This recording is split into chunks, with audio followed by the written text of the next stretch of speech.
સુરત શહેરમાં ઠેર ઠેર ટ્રાફિક અને દબાણો દૂર કરવા માન દરવાજા પાસે ટ્રાફિક પોલીસ અને મનપા દ્વારા સંયુક્ત કાર્યવાહી કરવામાં આવી છે।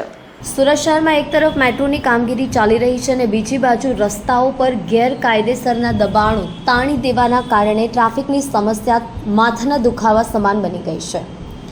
ઉલ્લેખનીય છે કે સુરત શહેર પોલીસ કમિશનર દ્વારા ટ્રાફિક હળવો કરવા ખાસ ઝુંબેશ ચલાવવામાં આવી રહી છે, ત્યારે માન દરવાજા ખાતે રસ્તા પર રહેલા દબાણ દૂર કરવાની કામગીરી કરવામાં આવી રહી છે। આ કાર્યવાહી સુરત શહેર ટ્રાફિક પોલીસ અને મનપા દ્વારા સંયુક્ત કાર્યવાહી કરવામાં આવી છે। રોડ ઉપર વાહનો પાર્ક કરેલા હોય તેવા વાહનો જપ્ત કરવાની કામગીરી કરવામાં આવી હતી। આ બંને સાઈડનો રોડ ખુલ્લો કરવામાં આવ્યો હતો। શહેરના તમામ રસ્તાઓમાં પોલીસ દ્વારા પાર્કિંગ કરવામાં આવશે।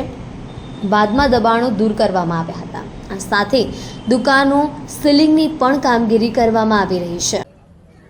સાહેબ, કઈ રીતે ટ્રાફિક પોલીસ દ્વારા કામગીરી અને કેટલી અસર આવે છે?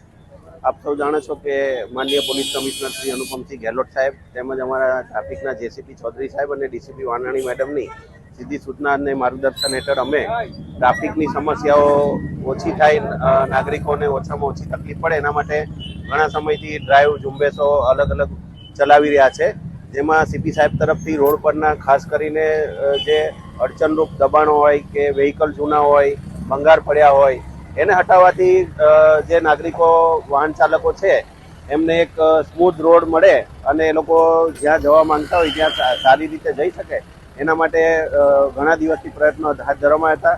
થોડા દિવસ પહેલા સીપી સાહેબ તરફથી સૂચના હતી કે માન દરવાજાથી ભાટેના તરફ જે રોડ જાય છે ત્યાં પુષ્કળ પ્રમાણમાં જૂના વ્હીકલોનું દબાણ અને અલગ અલગ બીજા ભંગારના સામાનોનું પણ દબાણ છે। જો જે દૂર કરવામાં આવે તો નાગરિકોની તકલીફ વાહન ચાલકોની દૂર થાય એમ હોય છે, જેથી અમે સ્થાનિક પોલીસ, સલાબતપુરા પોલીસ, ત્યાંના સ્થાનિક ડીસીપી સાહેબ તેમજ અમારા કોર્પોરેશનના જે ઝોન લાગે છે એમના અધિકારીઓ સાથે ચર્ચા વિચારણા કરી આજ રોજ અમારે આ જે રોડ છે એનું તમામ દબાણો અને સાફ સફાઈનો એક કાર્યક્રમ હાથ ધરવામાં આવ્યો હતો, જેના કારણે આજે માન દરવાજાથી ભાટેના સુધીનો રોડ ક્લિયર કરવામાં આવ્યો છે।